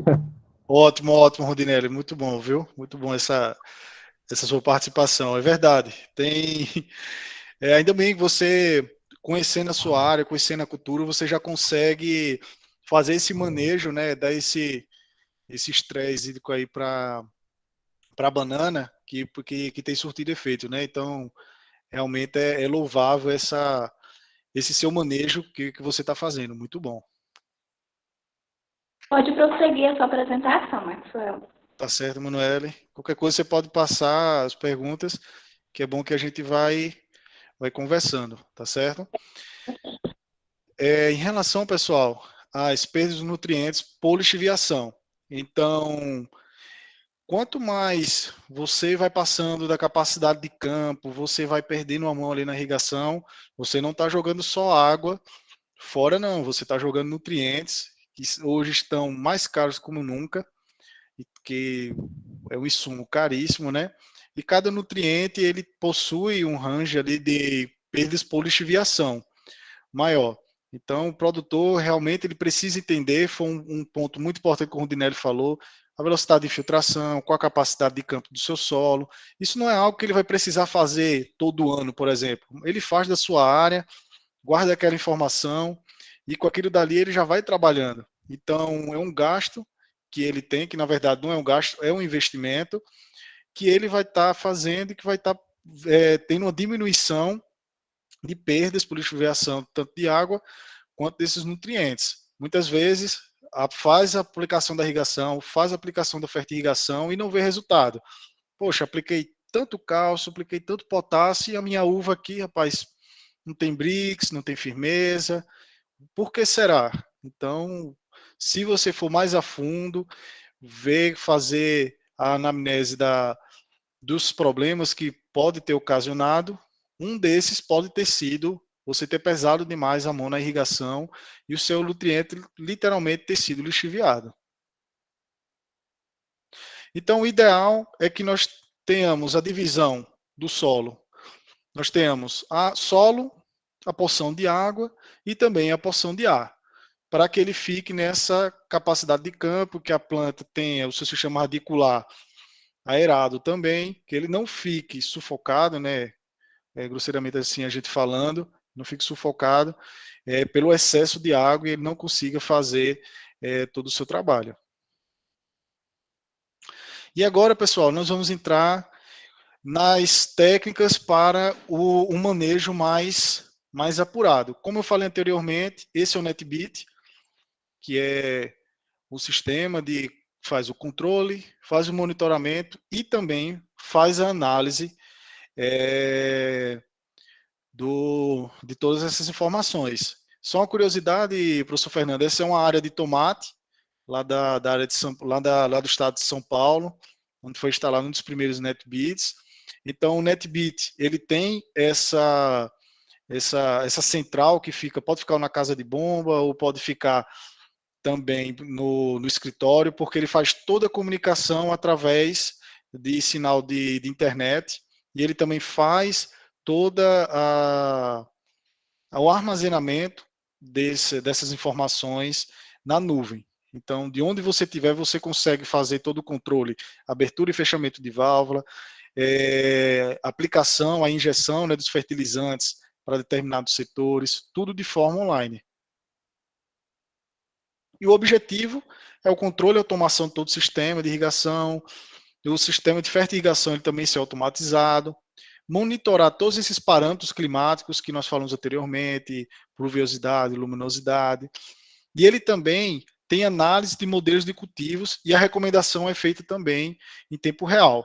Então, a Netafim, por ter projetos no mundo inteiro, eles têm, né, nós temos todo um aparato de informações, diferentes tipos de solo, diferentes tipos de climas, para que tenhamos todo um banco de dados e esse computador ele faz todo esse cálculo, toda essa informação e dá uma análise para o produtor a fim que ele possa tomar a decisão. Ele não faz a decisão por você, ele apenas faz a sugestão do que pode ser feito, tá certo? De acordo com a fase, de acordo com a produtividade que você pré-estabeleceu. E um dos equipamentos a ser utilizados é a utilização de sensores de tensão, que é o tensiômetro. Ele é um equipamento de monitoramento diário e ele também tem a sua unidade, né, que é o quilo pascal, tá ok? Ele pode também ser dado em porcentagem. Nós temos um monitoramento com tensiômetro volumétrico e esse monitoramento com o ΔT. Esse da minha esquerda aqui, o volumétrico, ele necessita de manutenção, já esse ΔT, ele não necessita de manutenção. No entanto, cada um possui uma característica. Esse da esquerda, ele pega uma faixa maior de solo, né, uma profundidade maior para ser avaliado, já esse da direita não pega essa faixa maior também. E um dá em porcentagem, o outro vai dar em kPa. Esse tensiômetro, nós temos algumas medidas de referência de acordo com diversos trabalhos, de 0 até 10 kPa o solo saturado ou próximo à saturação, e maior do que 20 kPa a água progressivamente menos disponível para a planta. Sendo importante frisar que isso é uma referência, isso irá depender também de solo para solo e de área para área. Então, ele é um equipamento que vai lhe auxiliar a tomada de decisão, mas de acordo com todo o conhecimento que você tem da sua área, da cultura, da fase, é que você vai tomar essa decisão. E é importante também frisar que esse equipamento ele é ligado com o NetBeat que falamos anteriormente, ou seja, as informações são repassadas para ele de forma remota, para o equipamento, e ele é dado em forma de gráfico. Então, com a utilização desses tensiômetros, é feita a simulação da raiz da planta, ele pode ser utilizado em qualquer cultura, é fundamental para determinar de quando será utilizada a irrigação. Ele pode ser utilizado em 2 ou 3 profundidades. Aqui no Vale do São Francisco chegava a utilizar de 20, 40, 60 centímetros. E também tem que se ter o cuidado na sua instalação e também na manutenção. Esse tensiômetro daqui, da direita, ele já é um tensiômetro manual de manômetro, utilização do manômetro, onde é necessário sempre estar sendo colocado essa água de reposição e a leitura sendo feita de maneira diária e colocado uma planilha para que você faça todo o acompanhamento no decorrer do ciclo. A tensiometria pode ser utilizada para correção, o valor obtido nas leituras eles são acrescidos do peso da coluna d'água, né, presente no interior do tensiômetro, e a correção da leitura é feita subtraindo-se da mesma o valor do comprimento do tensiômetro em centímetro, dividido por 10. Esse é o gráfico do NetBeat. O NetBeat ele vai estar dando, através daquele tensiômetro automático, no digital, ele vai estar dando esse gráfico que tem nas 3 profundidades, 20, 40 e 60, e é algo assim fantástico, pessoal, pelo fato de que você faz a irrigação, o gráfico é algo assim instantâneo.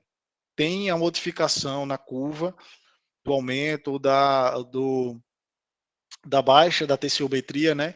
Então ele faz essa diferenciação de maneira instantânea, muito rápido. E esse daqui é o gráfico do ΔT. E nós temos também o monitoramento com extratores de solução do solo. Esses extratores, eles também podem ser utilizados para você colocar nessas 3 profundidades, para você fazer avaliações dos nutrientes na solução do solo.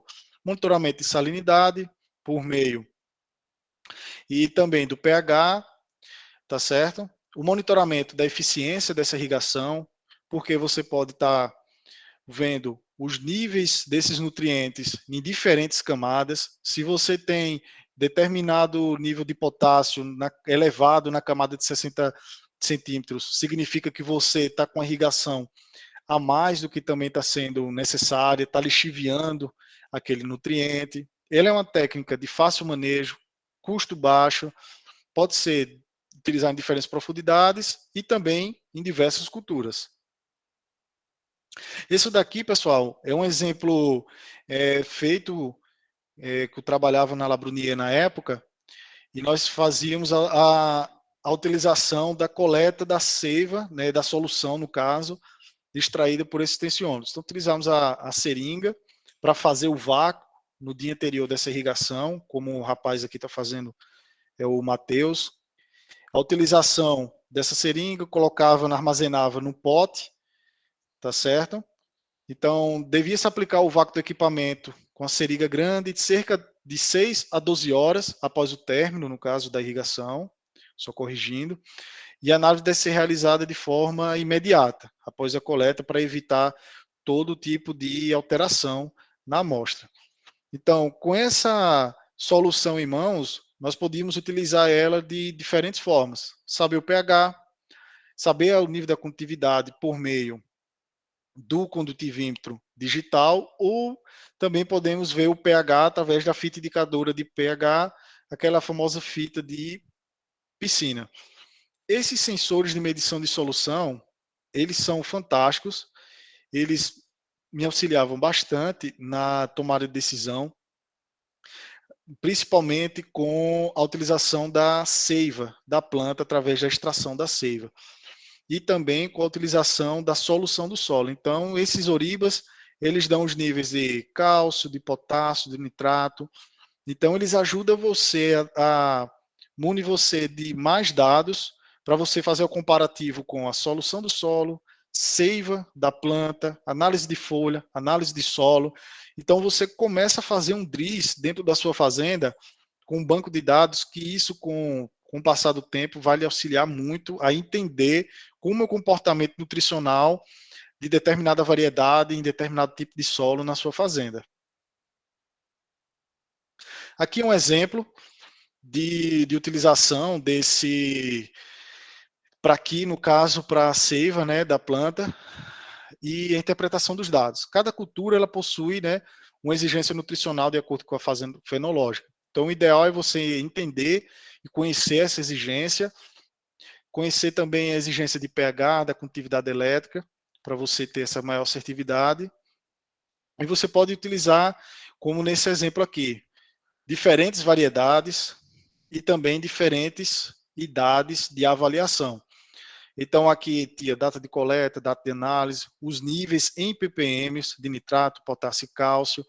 Então, tínhamos um acompanhamento progressivo, né, de acordo com as fases, e que nós fazíamos a correlação do nitrato com o potássio para saber, principalmente na fase de floração, se o nível de nitrogênio estava maior ou não e o risco de aborto estava maior ou não. Então, nós estávamos já chegando, principalmente para a variedade Sweet Globe, em um nível de assertividade na aplicação do potássio bem interessante. A ARRA 15 hoje é uma variedade que utiliza muito essa análise de seiva para a utilização da aplicação do potássio, onde já é pré-estabelecido um limite de 3.000 ppm, onde acima de 3.000 ppm, a adubação potássica via fertigação ela é cortada. Isso sem haver nenhum tipo de dano na produtividade ou também no BRICS. Isso também é muito importante ser frisado. Bom, pessoal, é isso. Gostaria de agradecer a atenção de todos. Aqui encontram-se algumas das redes sociais de Netafim, caso vocês queiram entrar em contato. Eu vou deixar aqui também no bate-papo o meu e-mail, o meu contato. Fica aqui em Petrolina, pertinho de vocês. Mas a Netafim, ela, como eu disse, ela possui um corpo de especialistas espalhado pelo Brasil, pela América do Sul, pelo mundo, disponível para auxiliar vocês, tá certo? E aqui também está as minhas redes sociais, o Instagram, o LinkedIn, quem quiser entrar em contato, sinta-se à vontade, que estamos à disposição de vocês. Muito bom, Maxwell. Foi ótima a sua apresentação. Acredito que esclareceu muitas dúvidas, né? O Násio fez um comentário, só que acho que foi com a professora Ana Rita. Enfim, eu tenho uma pergunta, Maxwell. Uhum. Fala-se muito do manejo de irrigação de plantas C3 e C4, visando a melhor utilização da água e, consequentemente, o aumento de produtividade. Contudo, fala-se muito pouco em manejo de irrigação de plantas CAN, com o ideal que essas plantas elas não exigem um manejo hídrico tão cuidadoso como as demais. Então, o que você tem observado em relação ao manejo de irrigação com essas plantas? Tendo em vista que, por exemplo, a pitaia, ela tem se expandido bastante aqui no Vale de São Francisco, né? Isso, exato. Exatamente. Ótima pergunta, Emanuele. E o que a gente tem observado é o quê? Com essas técnicas, como a utilização de extratores, com a utilização de tensiômetros, você consegue ter um bom resultado de produtividade. Por ser uma cultura nova, como o caso da pitaia, eu tenho até um rapaz lá da Universidade de Garanhuns, que ele tem utilizado bastante, tem trabalhado bastante com isso, e através desse manejo, eu acho que você consegue fazer algo diferenciado para essas plantas que são CAN, tá certo? Com a utilização dessas ferramentas, os tratores, os tensiômetros, então tem se conseguido chegar em boas produtividades e também em uma planta mais equilibrada, por assim dizer, mas com a utilização desses equipamentos que auxiliam na tomada de decisão. Entendi, foi esclarecida a minha dúvida. Tá ótimo. O Jonathan falou que a pitaia tem crescido muito no Agreste e aqui no Vale. Muito, muito mesmo. A pitaia, ela tem tem uma característica, ela começou realmente no Agreste, na estação experimental ali de Brejão, próximo a Garanhuns, tem uma área experimental lá, isso no ano 2012, 2013. O meu professor orientador na época, o professor Mairon, ele foi um dos pioneiros desse plantio na época, né? E depois disso começou a aumentar muito mesmo, porque é uma cultura de um valor agregado muito bom, e onde os supermercados, como o Carrefour, por exemplo, têm pagado valores bem interessantes e comprado esse produto. Então, principalmente quando a gente vai chegando em Arco Verde, nós já começamos a observar ali, sentido Petrolina, Arco Verde, que já tem áreas extensas de pitaia, e com o passar do tempo, logo ele vai estar chegando aqui com mais força para a nossa região mesmo, aqui do sertão.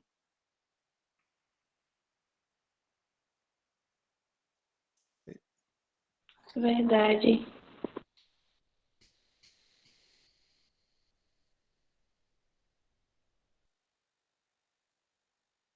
O professor Mazuti tinha colocado aqui, quando você estava falando sobre capacidade de campo, sobre os equipamentos aí, ele falou que aqui no Vale existem equações matemáticas que determinam a capacidade de campo e o ponto de murcha permanente para o sertão pernambucano, para o lado da Bahia e Pernambuco, daqui da nossa região do Vale, correlacionados com a textura.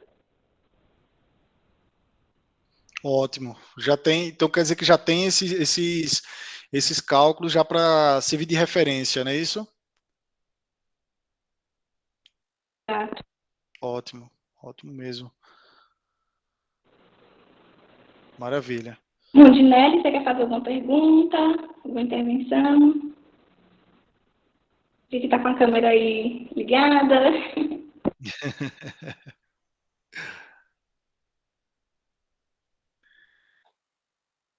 Tá desligado, Rondinelli, o áudio. Isso, o microfone. Rondinelli, seu microfone está desligado. A gente não está escutando nada.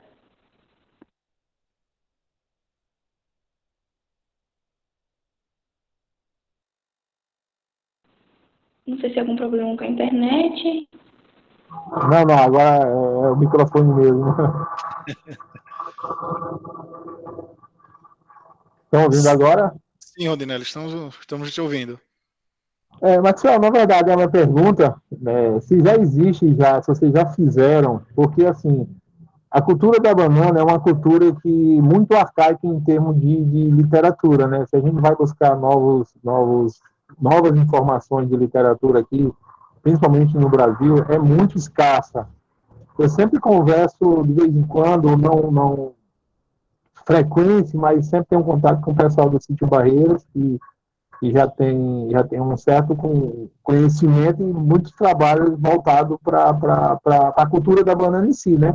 Mas é uma coisa deles, muito fechada porque, assim, eles têm que trabalhar porque não existe nada que dê parâmetro para até um produtor que tome decisões em avançar com a cultura, né? Eu pergunto, já existe algum trabalho dentro da Netafim com manejo na cultura da banana, não? Realmente, manejo específico para banana, ainda não, Rodinelli.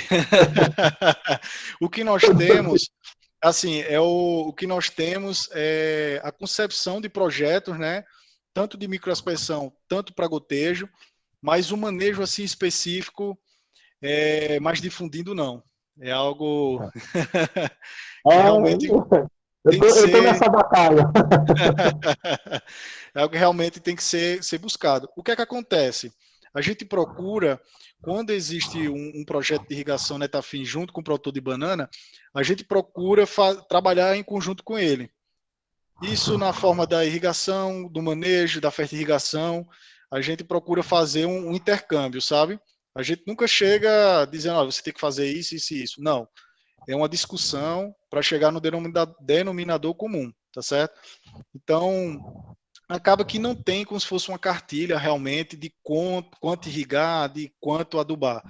Isso acaba sendo feito de maneira mais detalhada para cada situação, tá certo? Dependendo da variedade, eu chego a trabalhar com KC até 1,4 para a cultura. Isso aí, em alguns momentos, chega a dar uma lâmina de próximo a 8 milímetros dia. Isso para os meses você faz a lâmina de irrigação. Oi? Isso é para os meses de dezembro, por exemplo, ou tô de maneira geral? Assim, não, aí vai de agosto a dezembro. Certo. Agora não, a lâmina está bem pequena. Ou seja, a banana aqui para a gente, ela está na zona de conforto dela. E se você for visitar um pomar de banana hoje, você tem cachos mais alongados, tem os dedos mais alongados, porque a distância, a simetria entre folhas da planta também é perfeita. E ela está na condição ideal para ela, né? Porque o grande pecado, principalmente aqui no Vale do São Francisco, que o produtor comete banana, ela tem preços definidos, né? Tinha até o ano de 2020. De lá para cá, a banana tem ficado com o teto sempre bem acima da manga, né? Não é mais a preço de banana, né? Perdeu essa... Não. Eu sou o contrário. Para me falar que algo é caro, eu tenho que dizer, está a preço de banana. Preço de banana. E aí, como eu estava, só para concluir meu raciocínio, quando chega a época de altas temperaturas, que aí você tem que fazer um manejo adequado com a cultura, porque tudo que você tem que fazer, você tem que hidratar a cultura até as 10, 11 horas no máximo da manhã.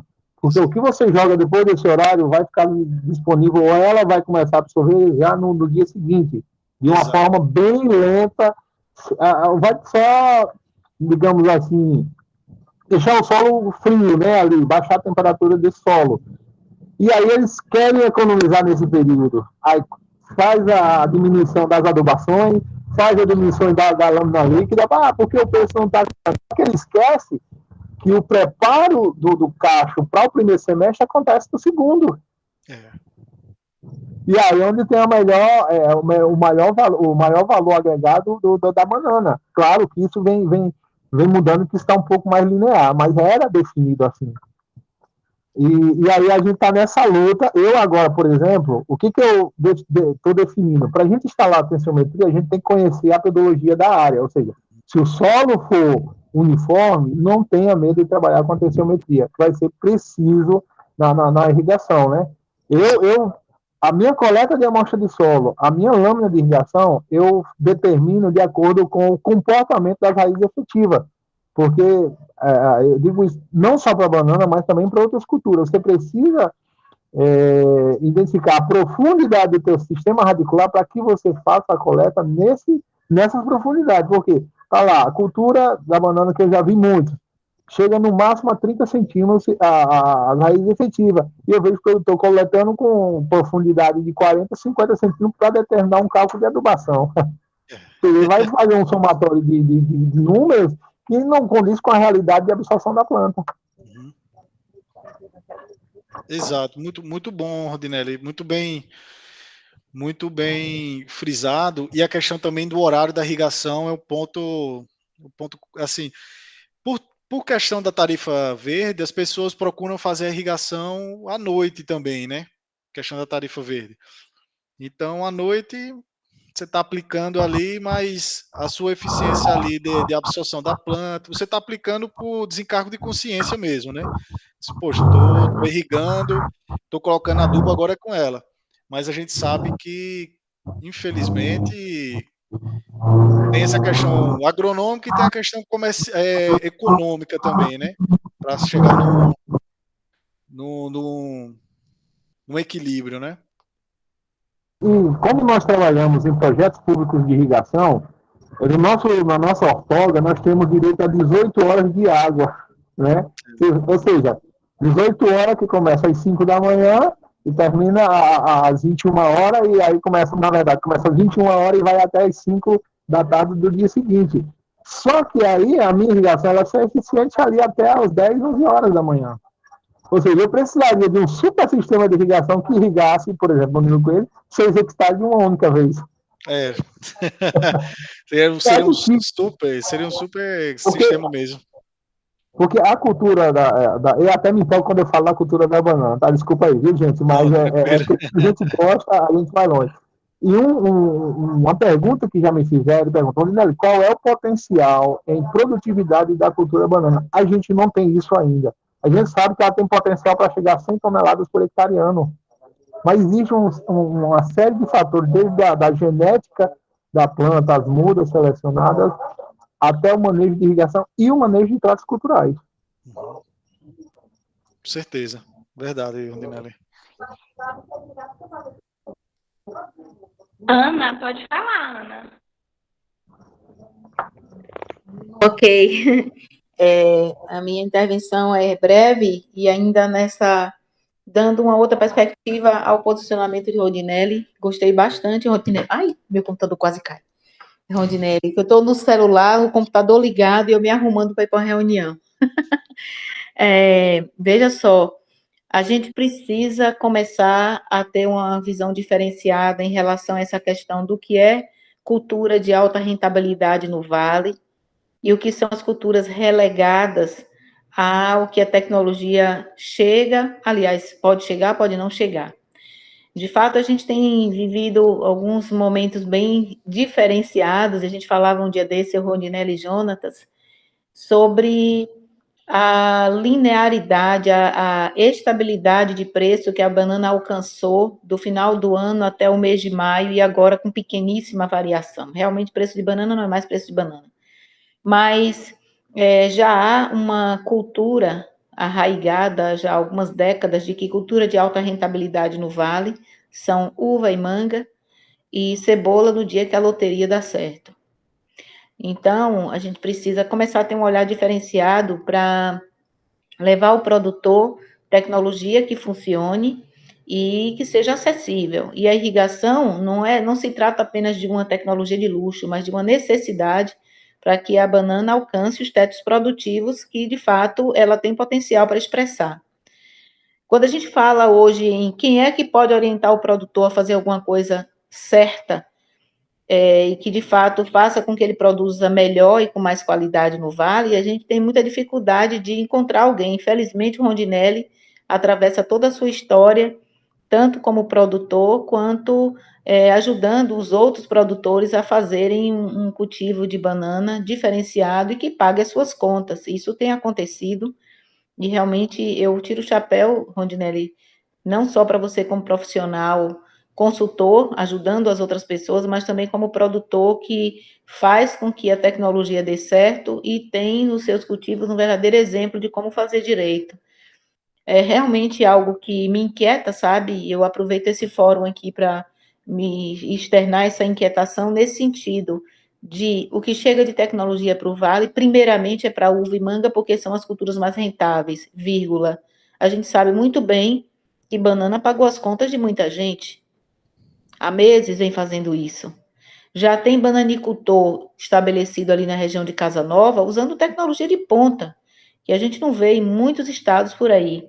Então, eu acho que já é a hora, assim, um certo desabafo, Maxwell, que espero que você seja até um bom porta-voz para isso, porque você, além de ser um formador de opinião também, é uma pessoa que está difundindo tecnologias e, com toda certeza, está preocupado com o que há de melhor, o que a gente pode fazer de melhor pelo produtor do Vale. E eu acho que está na hora da gente ter um olhar diferenciado, sim, para outros cultivos, principalmente tendo em vista o cenário climático que a gente vê se desenhando para esse ano todo. Já são 7 meses de chuva, 7 meses de problemas, e muitos. Então, deixa chover que a banana gosta, né, Rondinelli? Verdade. Professora, só para citar um exemplo real que teve, eu assisti um produtor lá na Casa Nova, na Serra da Pimenta. Ele tinha 20 hectares de manga, ele tinha 12 hectares de goiaba e 15 de banana. A banana sustentou ele até a manga produzir, até a goiaba produzir, e no final das contas, a vilã foi a banana. Ele teve que erradicar a banana.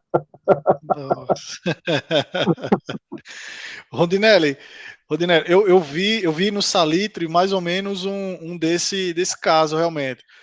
A banana vem sustentando até a manga chegar ali na sua produzir, né, aos seus 3 anos. E depois, quando a manga começa a produzir, a vontade do produtor é tirar toda a banana. É a primeira coisa. Rapaz, eu vou tirar essa banana aqui, tá dando dor de cabeça, mas Porque realmente é uma cultura que eu digo assim, até o terceiro ano, qualquer profissional, engenheiro agrônomo, um técnico, ele vai saber produzir a cultura. Só que eles não conseguem chegar ao quinto ano com alta produtividade, devido ao manejo que não faz, dispõe desse tipo de manejo. A gente faz manejo de reposição de raiz, porque a banana, depois do terceiro ano, ela só tem 30% de raiz submersa no solo, né? Digamos assim. E aí você precisa fazer essa reposição de raízes com o manejo de filhos. Pouca gente conhece isso. Aí quando chega no quarto, quinto ano, a banana se torna vilã porque não deu aquilo que pagou as contas de toda a propriedade. E aí ela se torna a vilã e termina sendo erradicada para que as outras possam fluir. precisa de um manejo mais apurado, né? Vai Exatamente. exigindo Eu mais. tenho pomares que já chegou a alta produtividade com 20 anos. Você tem uma cultura que ela está sempre se renovando no perfil. Ou seja, o pomar ele tem uma data de instalação, mas a cultura continua sempre nova. Verdade. Verdade, Rondinelli. Maxwell, a gente tem mais uma pergunta aqui no chat. Uhum. Deixa eu só conseguir abrir aqui.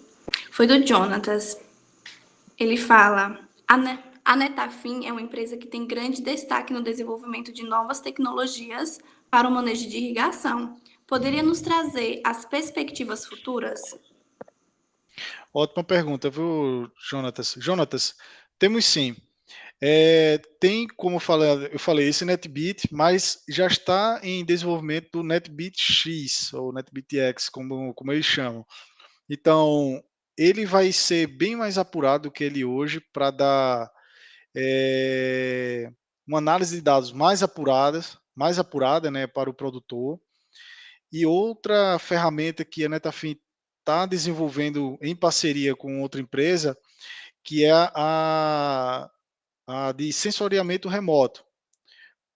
Essa é uma necessidade aqui do Vale, não só para o pessoal das grandes culturas, mas de você ter esse acompanhamento da sua lavoura diário ou a cada 3 dias, por exemplo. E hoje existem satélites que passam fazendo todo esse monitoramento, né, via satélite, que passa aí 10 dias, por exemplo. Para uva, isso daí não dá, né, de maneira nenhuma. Então, a Netafim hoje ela já está com essa parceria em teste para cana, para grãos, e está para ser implementado também para manga, e no momento ainda não para uva, mas para manga a gente já tem organizado para fazer esse monitoramento através de satélite. Então, ele vai dar um índice de vegetação, ele vai dar diversos tipos de parâmetros para a gente trabalhar e auxiliar ainda mais na tomada de decisão. Mas hoje, Jonatas, tem um departamento em Israel que é só dessas inovações, dessa parte digital farm, né? Então, eles vão concentrando toda essa gama de informações e vão colocando numa plataforma que é da Netafim, que é o iCropped. Então, dentro dessa plataforma, ela vai dar todo um contexto, assim, um apanhado, né? Desde o tipo de solo que você colocou, e ele já vai pegar essas informações de satélite, evapotranspiração, você coloca todo o seu parâmetro de produtividade, de nutrientes que você quer chegar e de determinada fase, e ele já dá todo um parâmetro assim para você, uma análise, né? Se está dentro, se está fora. Então, essa plataforma chamada Crop da Netafim, ela está sendo montada e logo vai estar para ser utilizado comercialmente por todos nós. Ótimo, muito bom. Ele ainda acrescentou aqui no chat, colocou sensoriamento remoto é o futuro, não só para o manejo de irrigação, mas para vários outros setores do agro. Incrível. Exato, exatamente. É o futuro, é o que há para a nossa agricultura, né? Tá bombando. Tá corretíssimo, Jonatas. Eu tenho uma Com certeza. curiosidade. Oh, desculpa, Emanuel. Pode falar, Mariano, pode ficar à vontade. Mais ou menos entre a década dos 80 e 90, foi difundido o Titbit que media em torno de 100 a 200 sinais emitidos pelo dispositivo que se colocava para medir a altura da maré e temperatura. A partir daí, foram utilizados basicamente dados diretos mandados por satélite e do satélite para o computador. Essa tecnologia é semelhante àquela que vocês estão... tem semelhança à tecnologia de vocês com aquela que eu acabei de descrever? Porque isso é extremamente importante, porque ele dá um retorno imediato para que você possa tomar uma decisão no que tange por exemplo, qual é a área exclusiva de que está com uma boa projeção de produtividade e qual é aquela que está carente. É assim que funciona? Isso, exato, Mariano. A tendência é realmente que se diminua o tempo, né, de resposta até chegada desse dado. Hoje, a ideia é de abaixo de 5 dias, tá certo? E ter uma precisão ainda maior na tomada, né, na demonstração desses dados, dessa imagem para o produtor, né?